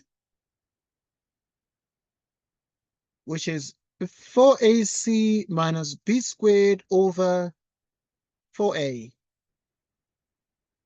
A is 2, C is -12, B is 2 squared, A is 2. Okay, let's check the top. What is 4 times 2? 4 times 2 is 8. 2 times, yeah, what is 8 times 12 minus, which is, yeah, minus, so it's going to add up. Right, I need to just do this one quickly. Right, so we have 4 times 2 times 12 with the 4. Right, what we're getting at the top is actually -100. You're dividing that by like a 4 by 2, which is exactly 8. Okay, pay particular attention to that part, because if you divide this, then it becomes what? Okay, first you divide by 4. which is 25 out of 2. And 25 out of 2, 2 goes how many times into 25? It divides 24, going 12 times, remainder 1 out of 2. Right, so the turning point. Right, so we're interested in the coordinates of the turning point. So the turning point would have the x component, which is the abscissa, minus 1/2, and the ordinate, which is minus 12 and 1/2, like that. But you see, I mean, I'm using the formula for the turning point. These two formulas are for the turning point. X equals to minus b over 2a for the turning point. I'm teaching these formulas. And the other one is y equals 4ac minus b squared over 4a. Is also the y coordinate of the turning point. Now, I mean, these are very important things that you need to take note of. But if you have y equals the function 2x squared plus 2x minus 12, what is the x? It's minus 1/2. X is minus 1/2 minus 12.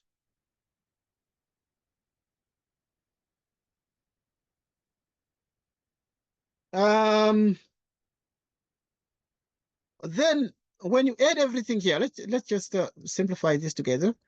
Right, so at this point, you square the minus 1/2, getting 1/4. And then here you cancel everything. You have a minus 1 minus 12. 1/2 minus 1 minus 12. What is half minus 1? Minus 1/2 minus 12. Minus 12 and 1/2. So it's minus 12 and 1/2. So you can just use the formula x equals to minus b over 2a and get the value of x, and then substitute into the original quadratic to get the corresponding y value for the turning point. Or you can use this formula for the turning point, for the y value of the turning point, and you can use this formula for the x value of the turning point, and you're able to get these two values there. Next question.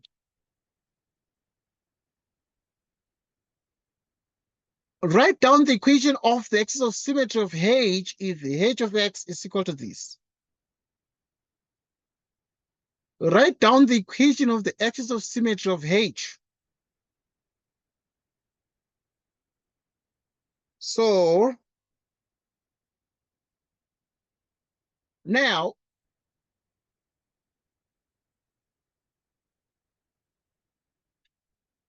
right, so in the end now, the axis of symmetry, we know very well, but now it is of this. Right, remember that we already got the axis of symmetry of this one, and the axis of symmetry of this one is x equals minus 1/2. But if we are to consider axis of symmetry of this one, which is f of x minus 7 plus 2, then it means that it is the axis of symmetry of a graph that is translated twice. But the only translation that is going to matter is this one. This one is like 2 units up. So this one means 7 units. 7 units right. Right, so 7 units right. Okay, maybe I can write something that is more correct in English terms here. So 7 units to the right. Okay, 7 units to the right and 2 units up. Right. So 7 units to the right and 2 units up. Now, let's look at this. What does this mean in terms of this? So if a graph has this x value as the axis of symmetry, right, as the axis of symmetry, so what then do we achieve now? We're going to then say, we're going to move this graph 7 units to the right. So if you move it 7 units to the right, there's something you need to take into account. So in other words, x is going to be, it was minus 1/2 before, but you're going to add 7 to it. You're going to add 7 to it. And if you add 7 to it, it's like 6 and 1/2. 6 and 1/2. And so now I want to write down the axis of symmetry of this one. If you move the graph 2 units upwards, it cannot change the axis of symmetry. So even if you move it upwards, this one, the axis of symmetry will still be the same. It will actually be 6 1/2 there. So yeah, pay particular attention to that and note that. Let's look at the next question, 5.5. Determine the equation of a line Q which is perpendicular to G passing through the point -3 and 0 in that form. Right, so determine the equation of the line Q which is perpendicular to G, right, and passing through the point -3 and 0 in that form. Okay, let us look at that one. Right, so G is this one, but you'll remember there's something I want us to recall. G has the equation -6x plus what? Plus K. Right, so G is the straight line that is 6x plus K. All right, so in other words, now, if you are to look at this one is G of X, something perpendicular to G is going to be the gradient of G times the gradient of the one that is perpendicular to G. The result must be -1. Well, the reason is that you have that the graph of G is perpendicular to the other one. Okay.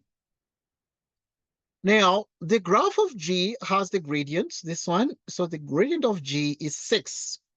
So you're going to have 6 times the gradient of the graph perpendicular to G, and the result is -1. Divide both the left and right by 6. Which means that the gradient of the graph perpendicular to G is -1/6. We need to find the equation, but it is through. Okay, we already found the gradient of the graph perpendicular to G, but it is passing through this point. So it is passing through -3 and 0, giving us x and y. And this means that x is, okay, so you're going to use the formula y minus y1 is m open bracket x minus x1, like this. Okay. And therefore, if you have y minus y1 equals m open bracket x minus x1, y minus 0, and the gradient is -1/6 x minus times -3. Okay, because x is -3. So we are using this point. So y1 is 0. x1 is -3, which means y is, okay, so this is -1/6x. This is +3. And if you multiply here, it's going to be -3/6. This would give us, therefore, -1/6x minus 1/2.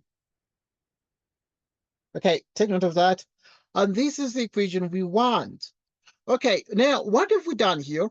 We use the fact that if two lines are perpendicular to each other, then the product of their gradients equals -1. But for parallel lines, right, but for parallel lines, the gradient of line 1 times the gradient of line 2, the result is -1 as long as line 1 is parallel to line 2. Parallel lines, guys, the gradient of line 1 equals the gradient of line 2. This is testimony to the fact that, or it is testament to the fact that you have that line 1 and line 2 are parallel to each other, and therefore, if two lines are parallel to each other, then we have that the gradients are equal to each other. Okay, so it's something that you need to take note of there. Okay, we continue to look at another graph question. All right, question 6 is on graphs, and the examiner decided to bring in 2022 for the grade 11 learners this particular function, which is an exponential function, but also they've given this particular function, which is the parabola function, or what also called the quadratic function. Sketch the graphs of P and H on the Same set of axes in your answer book. Indicate all intercepts with the axes and turning points. Indicate all intercepts with the axes and any turning points. Right, so to sketch the graphs of P and H on the same set of axes in your answer book, what do we do?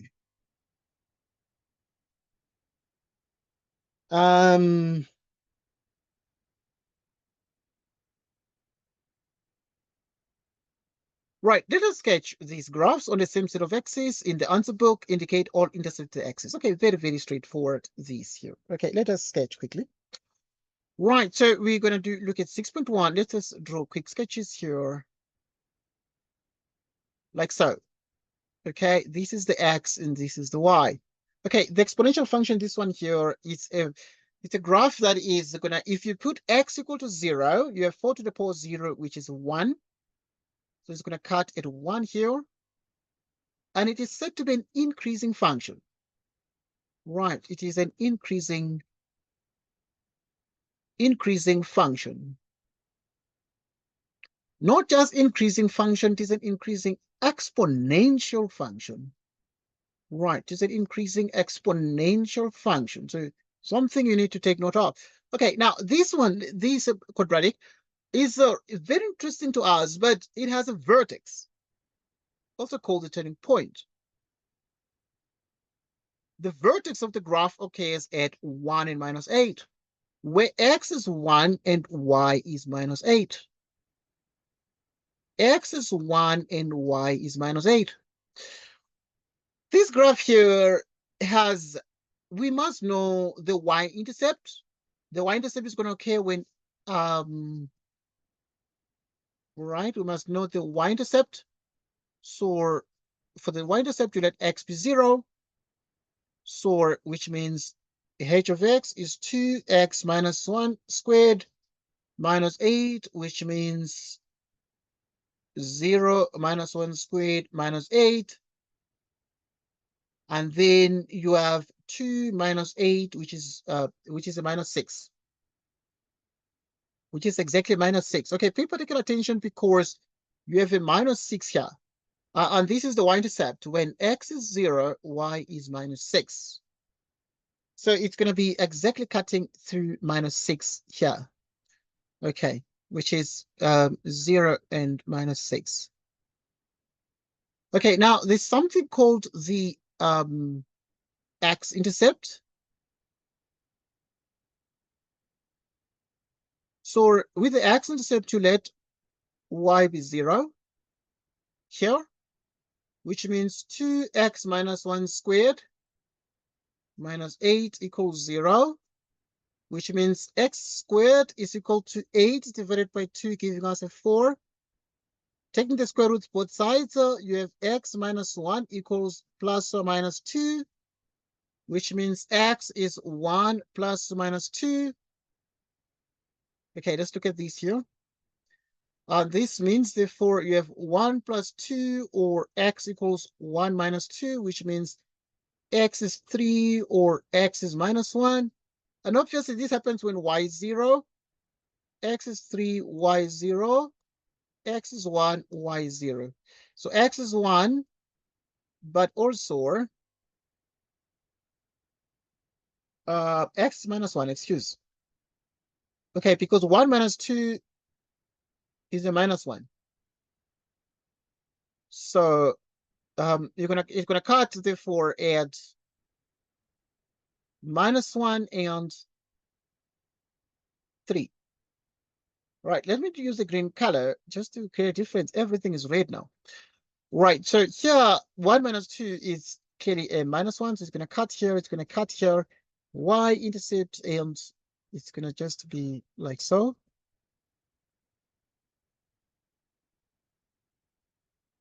It's going to be like so. It's going to be like so, and this exponential is going to keep going up. It's going to keep going up. And now, you don't need to extend this very much. And you can sketch it like so, because the exponential rises so fast that if ever they're going to catch up, it will take a bit of time there. Okay. Right. So, and this is the 6.1 part. So we've indicated all intercepts with the x's and the coordinates of the turning points. This one is the 3 and 0. This one is -1 and 0. This is 0, -6. This is 0 and 1.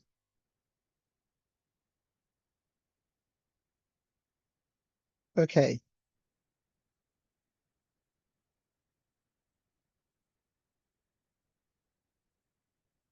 Okay, next. Okay, sketch the graph of f if f is minus p of x. So you have that f is minus p of x using, yeah, sketch the graph of f if f is minus p of x using the same set of x's as in question 6.1. Okay, so you're going to just sketch that one, but now we are having the f is the negative of this. So let's just look at what this means. So if f of x is p of minus x, it means that for wherever there is p here, wherever there's x, you put minus x, so it's going to be that one, 4 to the power minus x. 4 to the power minus x. Okay, pay particular attention to this. So what kind of a graph is 4 to the power minus x? So if you need to sketch 4 to the power minus x, when x is 0, it's going to be 4 to the minus 0, which is 1. 4 to the 0 is 1. And then it's going to still cut at 1 here, but this one is going to be like this. Okay. So it becomes the mirror image. It becomes the mirror image of the exponential p. Because this is p, and then this is the other graph, which is f, which is minus f of x, which is equal to p of minus x. Okay, something that you need to take note of there. Something that you need to take note of.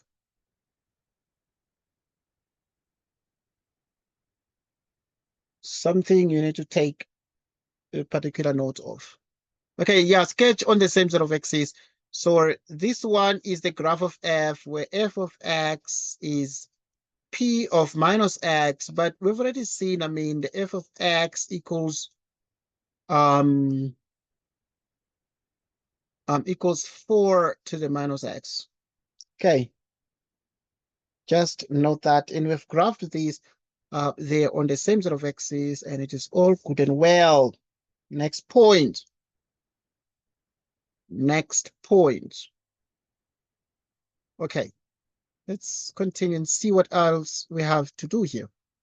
Okay, 6.3, the graph of h is shifted.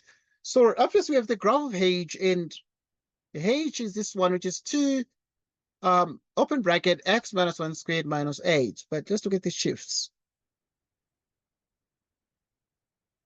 All right, so h is 2x minus 1 squared minus 8. Okay, but now the graph of h is shifted 2 units to the left. Write down the equation of the new graph. Okay, so if it's 2 units to the left, so it's going to affect the x, right? Because up and down affect y, but left, right affect x. So 2 unit left would actually mean the following thing. Right, so it means therefore that you need to add and then to go to the left. Right, so you add to x, and wherever there's x, you put +2, and then it's going to go 2 units left. Right, so that is exactly what we have. And then the new graph is going to be, okay, we're looking at 6.3, remember? Right, so it's going to be h of 2 equals 2 open bracket, 2 minus 1 is actually a 1, you square that minus 8.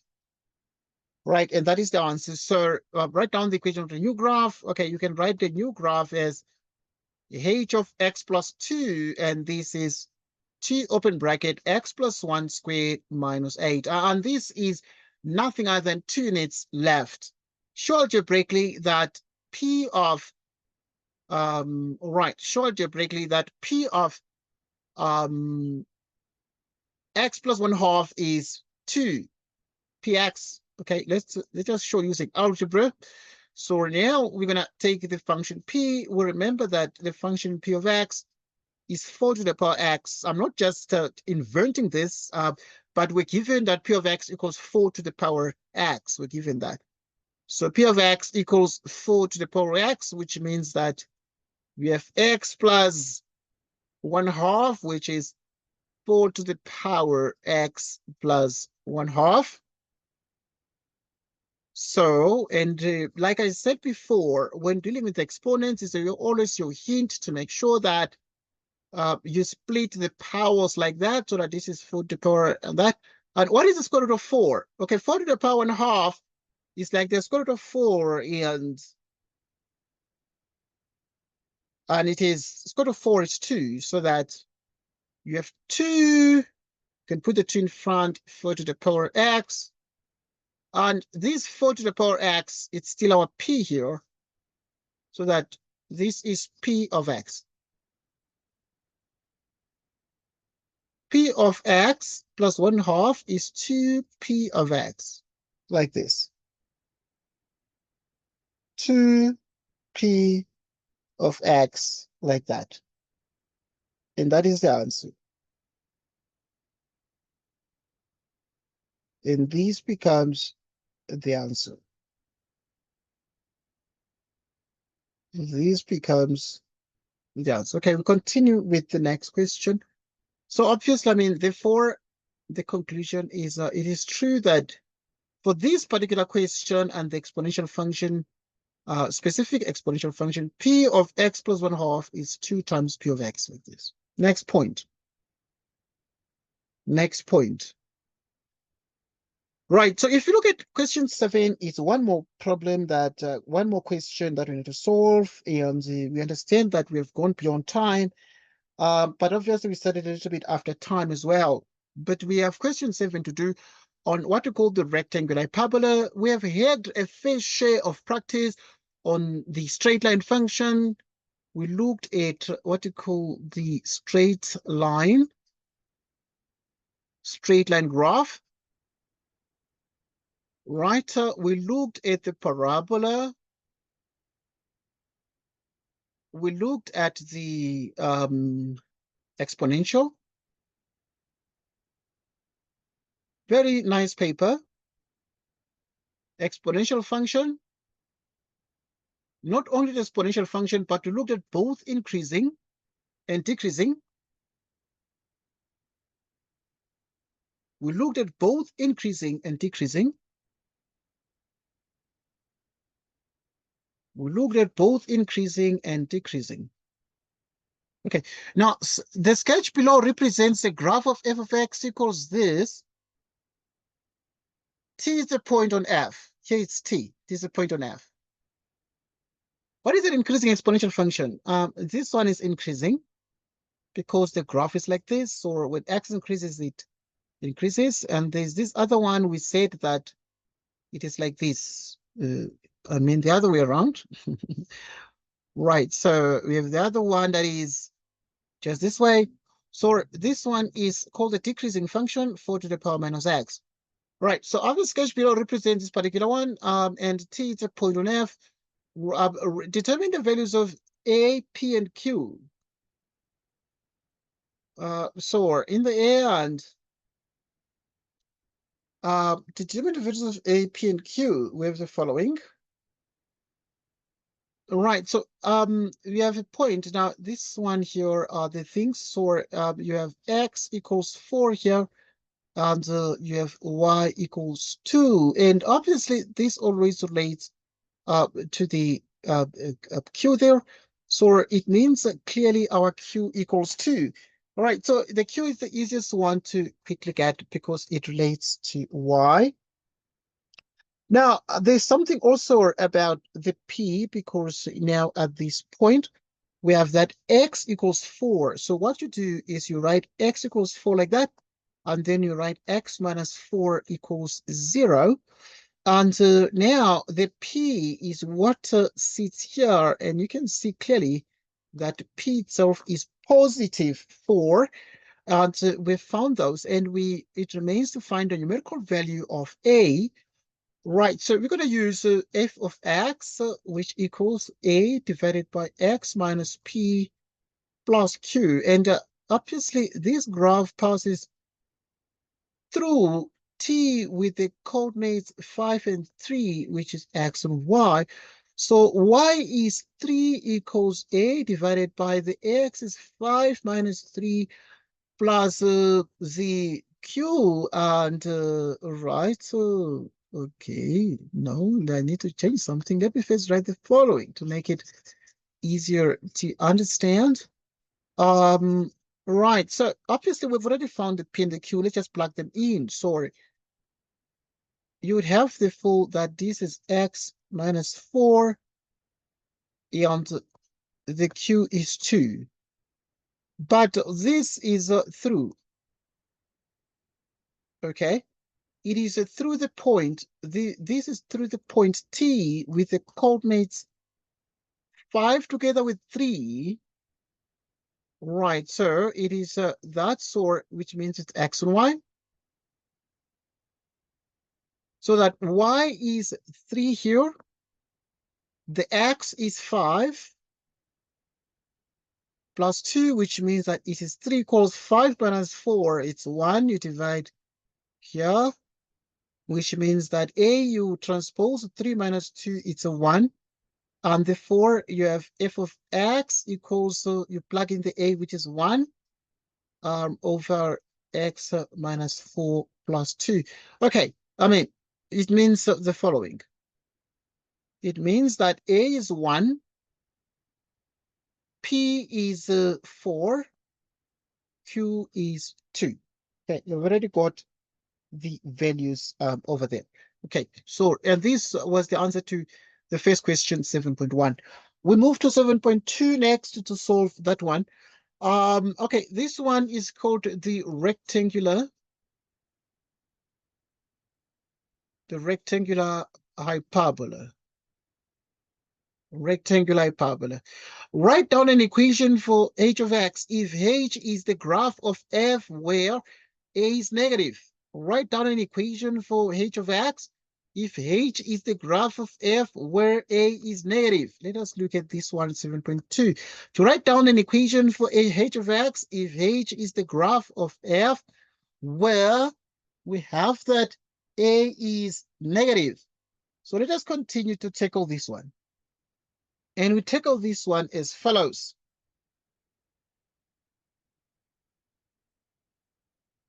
Right, so we continue. We continue. Okay, there are a couple of things that we have here. And to write down an equation for h of x, if h is the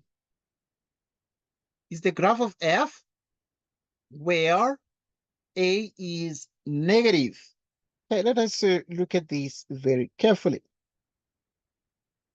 You remember that the graph of f itself is given by 1 over x minus 4 plus 2.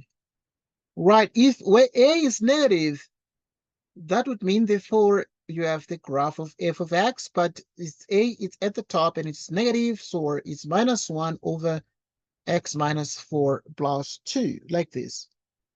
Okay, let's look at 7.3. Write down the range of f. Write down the range of f. Write down the range of f.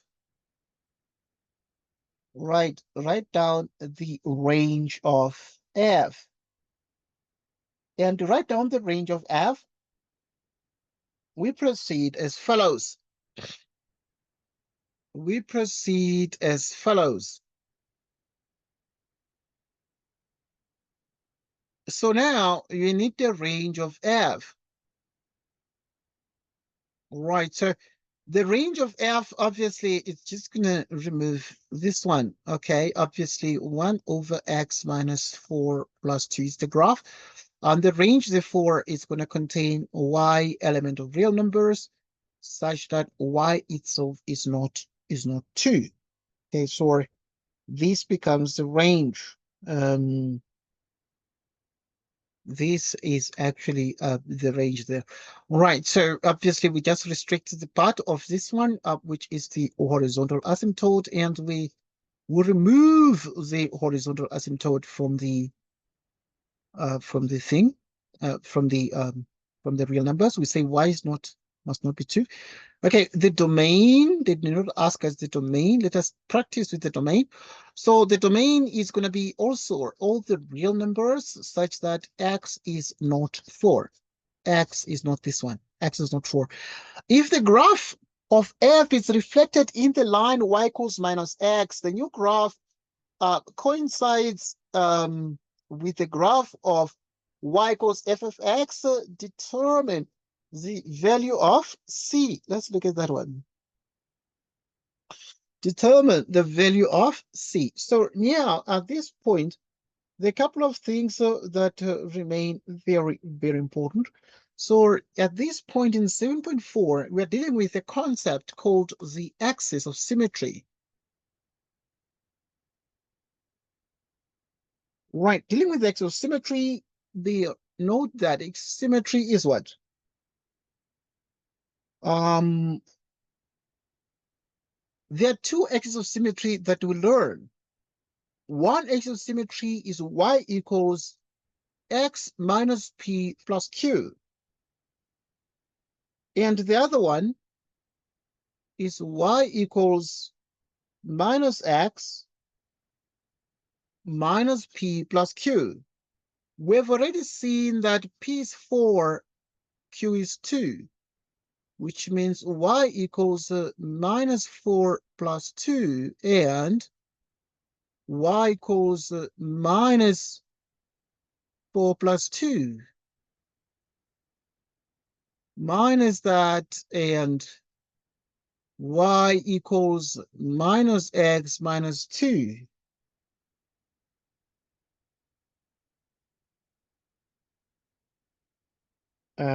Okay.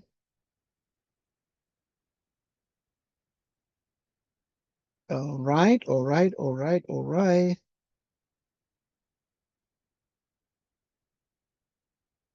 Okay. There's something I need to bring into light here. There are two of them. One has negative gradient and one is positive gradient. Now, this one is minus x plus c. Can call it like that. Or rather, yeah, it's plus x, and this one is minus x plus c because it's running down slope. Okay, I want to bring to attention important things here. I want to bring to attention important things. So each one of these is through this point where x is 4 and y is 2. Okay, so each one is passing through 4 and 2. Y equals this. So if this is P and Q, I want to do it in that form. I want to establish general formulas first. So if these are P and Q, then you'd have that the Y is Q and the Y is Q and the X is P. So that this is Q minus P. Right, it means therefore Y is X, the C is exactly, you can write it like this. Okay, P first, then Q. So for the positive slope line, then you can write this one, which is minus P plus Q. Positive slope is minus P plus Q for the positive slope. Then you also have the negative slope version where you have Y equals minus X plus C. Negative slope version. Right, so the negative slope version is going to be that it passes through PQ. Okay, this is like PQ point where they intersect. Okay, so which means that this is X and Y, and then Y is Q minus P plus this, which means C is P plus Q. The negative slope version of it is going to actually be such that it's going to be Y equals minus X, C is P plus Q. Okay, can use something like this. Right, so I want to come here. So there are two formulas that you can learn. We can use the specific, you can do without them. You can also use the two formulas. This one is Y equals X plus C, positive slope, Y equals minus X plus C, negative slope, and then you get the values of C in each case. All right, now this one here is positive slope is minus P plus Q, negative slope is plus P plus 4 plus 6. Okay, so I wanted to bring that to light. So it is exactly that way. So if you have negative slope, then the negative slope version has minus X plus P plus Q, minus X plus 4 plus 2. So you add to the P and the Q, and then this one is exactly 4 plus 2, which is exactly 6. 4 plus 2 is 6. Okay. Right. And the other one is actually minus X minus 2 there. Right. So now if the graph of F is reflected in the line Y equals minus X plus C, which is this line here with a negative slope, the new graph coincides with the graph of F. Okay, because the new graph coincides with the graph of F, it means that the new graph is the same graph as F. And the new graph coincides with the graph F. It means the new graph is the same as F. And the new graph becomes the same as F under certain conditions. It means that the new graph is F, and the new graph is F means that this one is the line of symmetry and determine the value of C. Right, so for the negative slope, then the C you can get, right, and the C is exactly 6.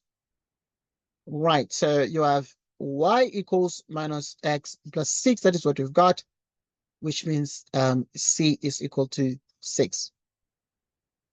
Right, so as I said here, is Y is equal to minus X plus 6. Y is equal to minus X plus 6. But you see, I want to bring to attention things that are very important here.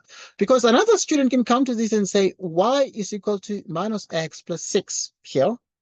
And then say this passes through the lines of symmetry that make the new graph to coincide with the original graph. They pass through the point of intersection there. They pass through 4 and 2, and this means that you have X and Y, and this means if Y equals minus X plus C, let's substitute straight away. And if we substitute straight away, it means therefore that this is X and Y, and it means therefore our Y is what? Right, and our X is what?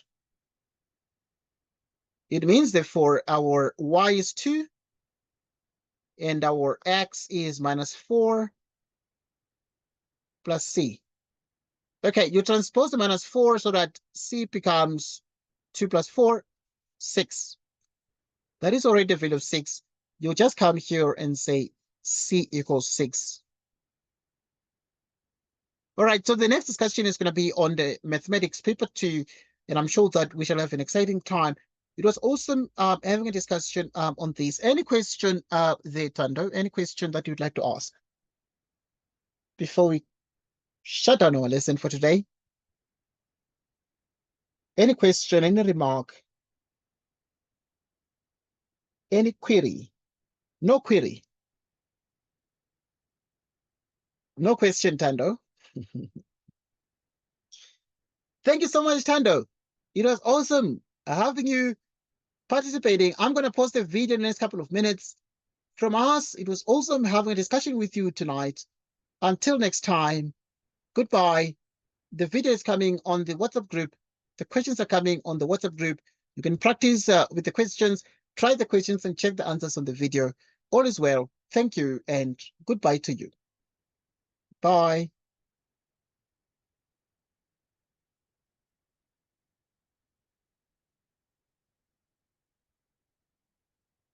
Good night, Tando.